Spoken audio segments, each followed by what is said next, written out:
CLS Talks. Talk to me. CLS Talks. Talk to me. CLS Talks. Talk to me. CLS Talk to me. Real information. Talk to me. Real education. Talk to me. Talk to me. They don't talk to me. They look like that want it. They don't talk to me. They bad. That want it. They don't talk to me. They bad. That want it. They don't talk to me. They bad. That want it. They don't talk to me. They bad.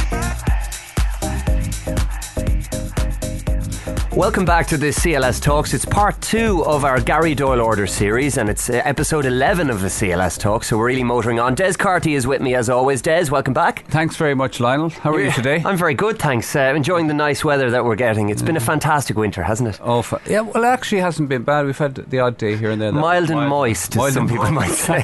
The way we like it. Absolutely. Well, we've already set the tone for this series, and we know what a Gary Doyle Order is, and we know that the man Tom has been arrested. But there is something, and it is a slight tangent. I'm very good at going off on tangents, as regular listeners will know. But there's something that I wanted to talk about to slightly further frame the conversation that we will be having about the specific case regarding Tom. And it's something I've been doing quite a bit of research on over the past number of years, dipping in and out of, and I think it's important.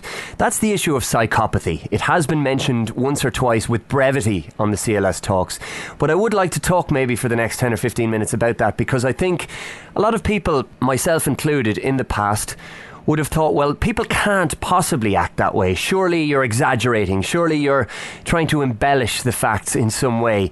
There's nobody has the lack of empathy that some of the people that we talk about, particularly people in positions of perceived authority, seem to have, i.e. judges or members of An Garda Síochána or whatever. How can people actually on a daily basis do what it is they do? You're exaggerating or you are embellishing. So that's psychopathy. And I'm not talking about Alfred Hitchcock's Psycho in the shower with a knife. I'm talking about something that the medical fraternity consider to be a clinical condition. It seems to be incurable, and there are certain degrees of psychopathy insofar as I can ascertain. Primary psychopathy would seems to be a complete lack of empathy, and it's almost like a parasitic mindset that people have that they don't seem to be able to be cured from. And then there's a secondary psychopathy, which is the one primarily, I think, which concerns us when we're speaking about the authorities. And again, I use the inverted commas there. And that's almost like a conditioned form of lack of empathy. Oh, I'm just doing my job, Des, you know, and that's the veil or that's the mask that people hide behind when they need to do something that they know that deep down they really are at odds with. We spoke about cognitive dissonance on the last episode, and it's a form of that cognitive dissonance. It's like a justification for it. It's how people can pick up the paycheck at the end of the day while shiting on people from a height, to coin that delightful phrase. So I think you've used that term once or twice before. I may have once or twice in the past. Shiting on high, from high. Most eloquent of me. Yep. So let's talk about psychopaths. What's your understanding of a psychopath, Des? Because we've spoken about it off air in the past, and I think you've got quite a good handle on it. So what are your thoughts on it? Well, you've used a lot of big terms and words there, to be honest with you. I kind of have heard them before, but they sort of slipped my mind as the full meanings and terms. But to me, it's a very obviously it's a very complex issue, psychopathy or sociopathic behaviour or whatever you want to call it. It does allude itself back to the Hitchcock idea of a killer in the shower or whatever it might be. But everybody potentially has the ability to be or emanate psychopathic behaviour, as in get mad, not have sympathy or empathy for somebody, fly off the handle, so on and so forth. And there are, as you suggest, various levels and degrees of sociopathic behaviour or psychopathy.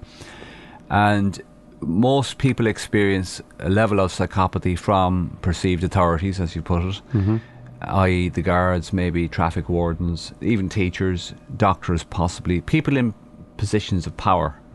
And specifically, I suppose the easiest one to align yourself with is teachers. I think teachers have a higher level of psychopathic tendency. Controversial. It is controversial, but nonetheless, I mean, people like that, they're drawn to those types of positions. And similarly, we've seen with the priesthood, there's certain people of a certain character will be drawn to those types of professions. Same with doctors, same with DJs for that matter, you know, if you want to put it like that. And people like teachers will say, like judges, solicitors, politicians specifically, they have a high degree of psychopathy attached to what they do. They'll be drawn into those professions and careers per se. And I mean, the times that are in it, I think, I don't know the date, we're in mid-February thereabouts.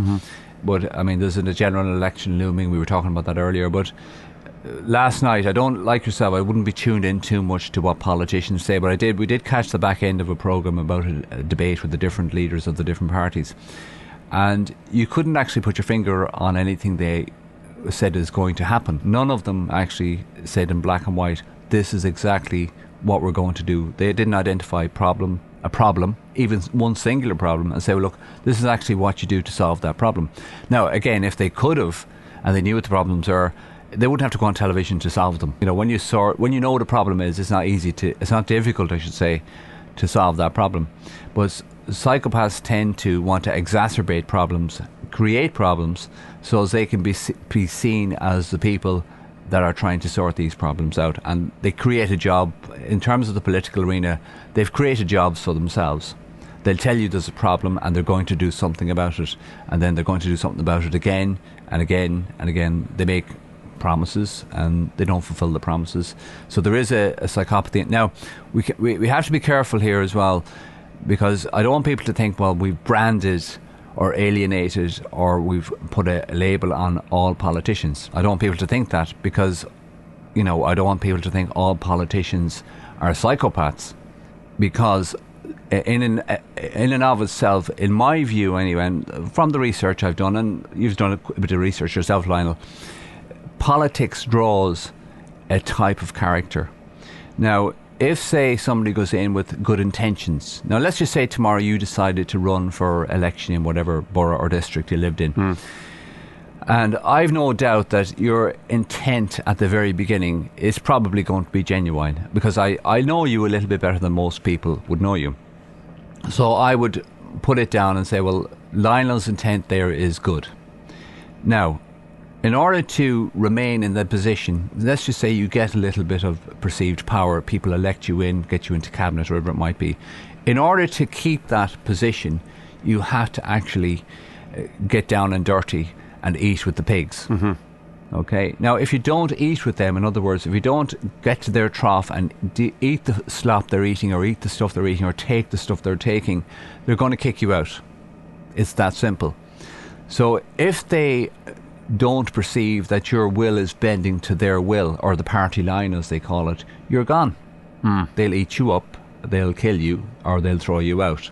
So you either get eaten up and get in with them, or you get thrown out. There's no halfway house. You cannot survive in politics with your intentions being there, with your integrity there, I should say. You get eaten up by the system will eat you up.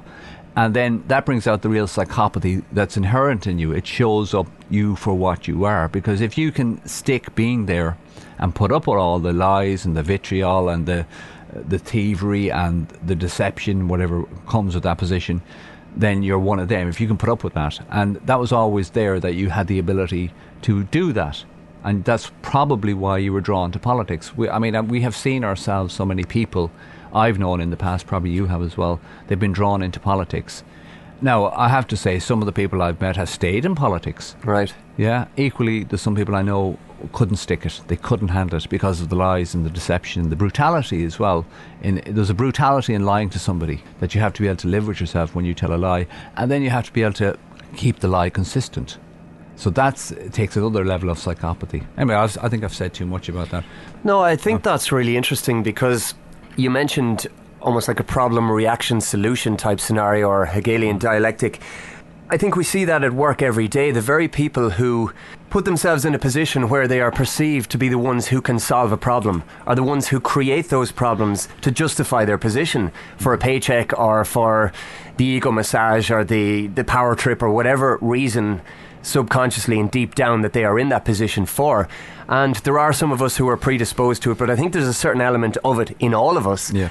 And I don't doubt that the vast majority of people get into politics and are attracted to these positions in the first instance for the right reason. And they think, okay, well, I need to be inside the system if I want to fix the system. The system is broken. But my own point of view on that would be slightly different, because I don't think the system is broken.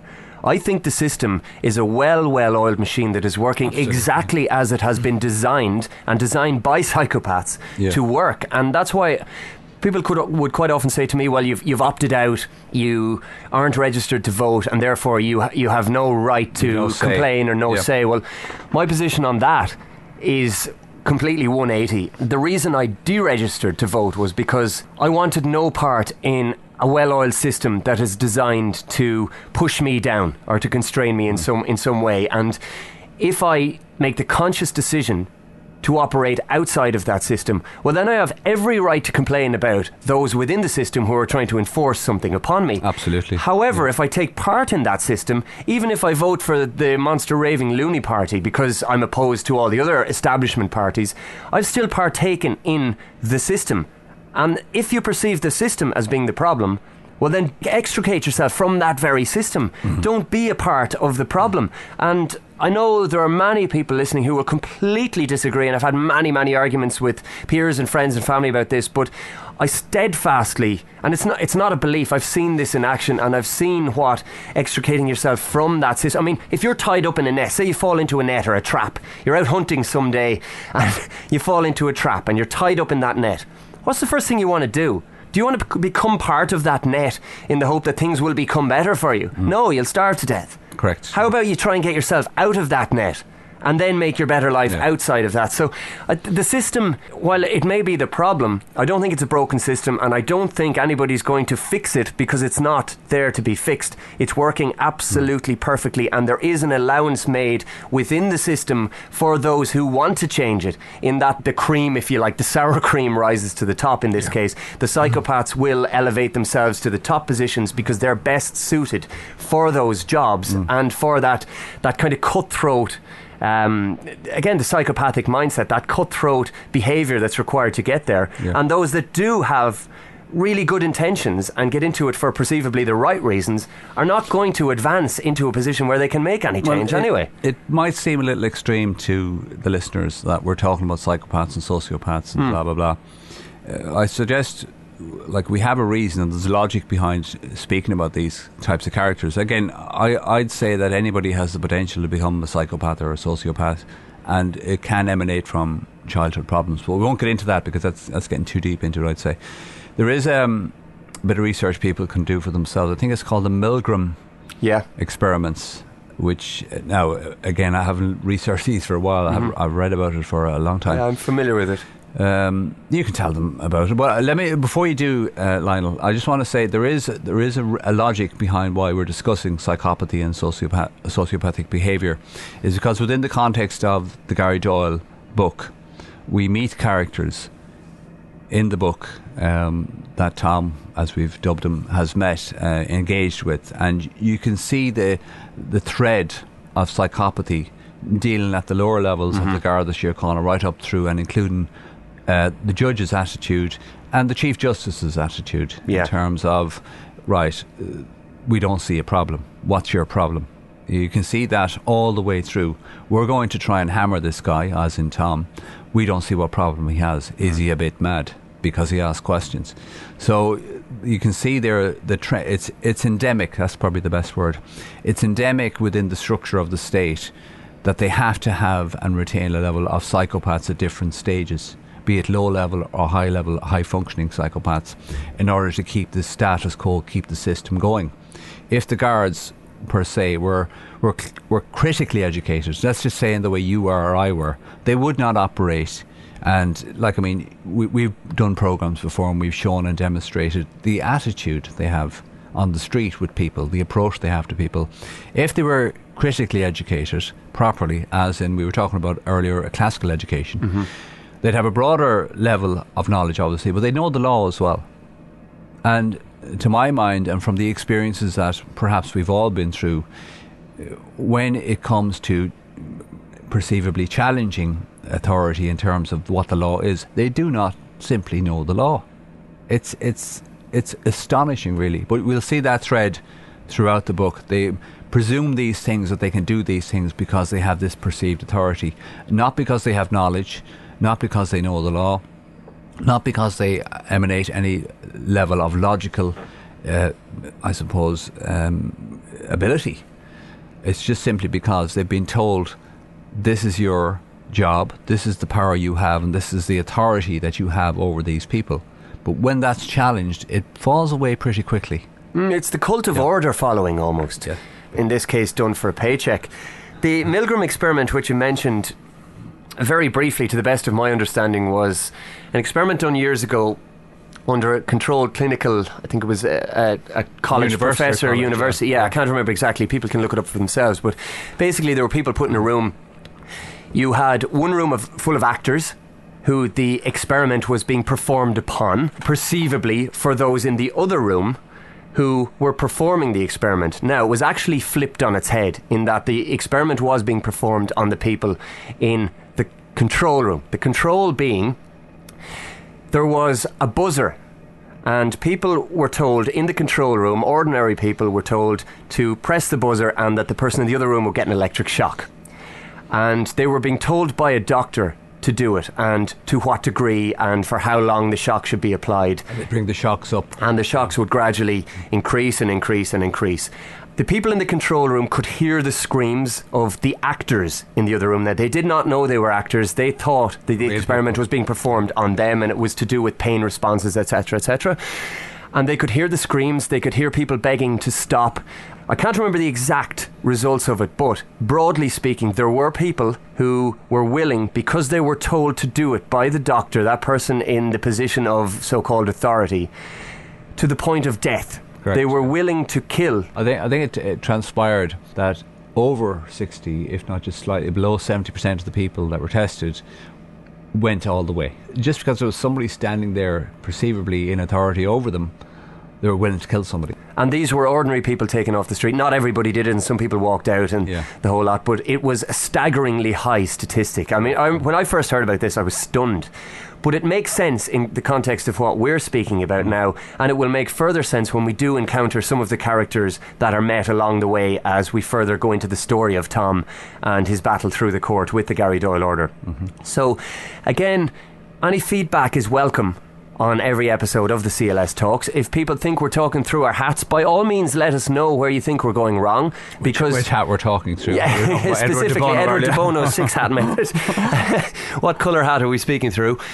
Because that feedback does help us to codify the information that we put out there, and to actually get a grip on what road people want to be taken down and where they feel they might and learn more. How mentally owl are us. Exactly, or how mental we are too. Yeah. So that brief sojourn into the world of the psychopath, and we do stress that we're not clinical doctors. We don't have any kind of medical degrees. This is just... No, we're just tinkers. We're just tinkers, but I do think there are lessons in it for all of us, and it certainly will help to further frame the conversations that we're going to have about the Gary Doyle Order and Tom's specific story. So I think we'll leave it there for part 2 of the Gary Doyle Order. Thanks again, Des. It's always enlightening to speak to you. It's my pleasure, Lionel. Thank you very much for having this session. And I'm very much looking forward to the next time. So check out the Common Law Society website. All the links are below, as always. And until the next time, that's all we've got time for. Thanks for listening. Down the phone.